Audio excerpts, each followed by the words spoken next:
сегодня в рамках организации «Субботника», как общественный фонд, вышли со своими волонтерами, с бабушками, с молодежью убраться именно вот в нашем парке. Это для нас символично, потому что мы живем в этом районе и хочется дарить красоту, чистоту и порядок нашему молодому поколению.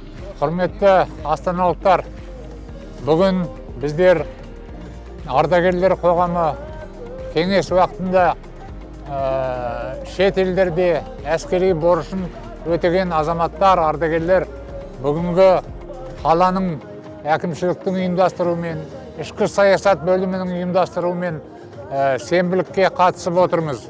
Біз мына бүгінгі таза Қазақстан саясатының орайында қаладағы тазалықты сақтау үшін өзімнің достармен бірге сенбілікке шықтым.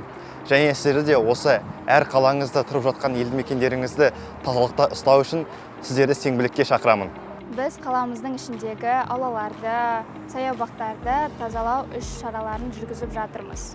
Және де осы экологиялық акцияға студент достарымды шақырамын.